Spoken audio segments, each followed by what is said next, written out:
তুমি দুপুরবেলা একা একা বসে কি করছো? আমি আজকে আনারস কাটছি। আজকে আনারস মাখা করব। নমস্কার বন্ধুরা, সবাই কেমন আছো? আশা করব সবাই ভালো আছো। এখন কিন্তু বাইরে বৃষ্টি হচ্ছে আর বাজারে প্রচুর আনারসও পাওয়া যাচ্ছে। তো আজকে তোমাদের দাদাভাই দেখো দুটো আনারস নিয়ে এসেছে। আজকে আমি আনারস মাখা করব। তবে দুটো নয়, কিন্তু একটা আনারস কেটে মাখবো। তোমরা ভিডিওটা দেখতে থাকো। তো প্রথমে আনারসটা কেটে নেব। বাবু কাঁদছে তো, তুমি পরে কেটো। হ্যাঁ দাঁড়াও বন্ধুরা, পরে কাটছি। ছেলেটা কাঁদছে, আগে ছেলেটাকে নিয়ে আসি।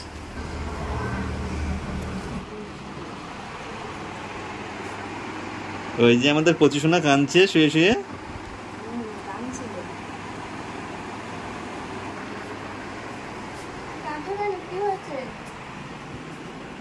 ওইবারে ঘুমাবে, ঘুমিয়ে পড়ুক, তারপরে আমি আনারসটা কাটবো।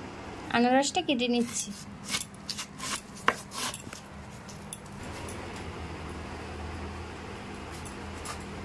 আনারস কিন্তু খেতে আমার একদমই ভালো লাগে না।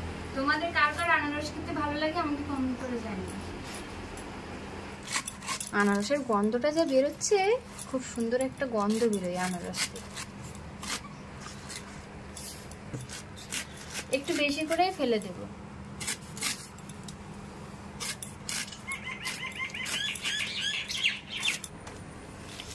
এই যে মাঝখানের একটা শির রয়েছে, এই মাঝখানের এই শিরটাকে কিন্তু ফেলে দেবো। এই যে এই দেখো, মোটা অংশ আমি ফেলে দিচ্ছি। এই দেখো, ছোট্ট ছোট্ট করে কেটে নেব।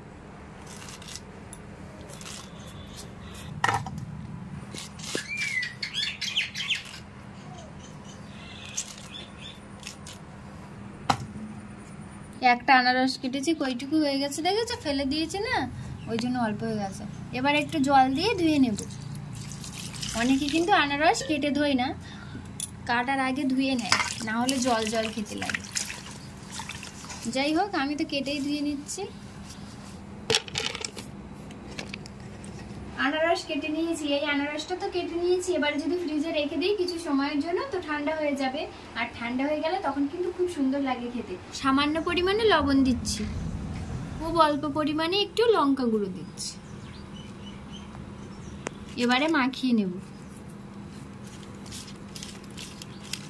এবার একটু খেয়ে দেখি কেমন হয়েছে, তারপর তোমাদের দাদাভাইকে দেবো। আগে তো আমি টেস্ট করে দেখি, ভালো না হলে দাদাভাইকে দেওয়া যাবে না। দারুণ স্বাদ হয়েছে বন্ধুরা। তুমি এসে গেছো? হ্যাঁ হ্যাঁ, খেয়ে বলো তো। বিট লবণ ছিল না। একদম টেস্টি আনারস, লোক কি সামলানো যায়? ভালো হয়েছে, আনারসটা মিষ্টি রয়েছে। দারুণ মিষ্টি, ফাটাফাটি হয়েছে। তুমি যেভাবে পাশে থেকে সাপোর্ট করে যাচ্ছ, এইভাবে প্রতিটা সময় এইভাবে আমাদের পাশে থেকেও সাপোর্ট করে। আমাদের ছেলেটা একটু বড় হোক, কারণ এখন খুব ছোট তো, ওকে নিয়ে দেখাশোনা করা অনেক রকম সমস্যা থাকে। আমি ধরো কাজে চলে যাই, সারাদিন কাজ করি, তো ছেলেটা একটু বড় হোক, তখন আগে যেভাবে ভিডিও দিতাম রান্নার ভিডিও, সেইভাবে আবার ভিডিও দেওয়া শুরু করবো। তো যেভাবে সাপোর্ট করে পাশে আছো সারাটার সময়, এইভাবে সাপোর্ট করে আমাদের পাশে থেকে।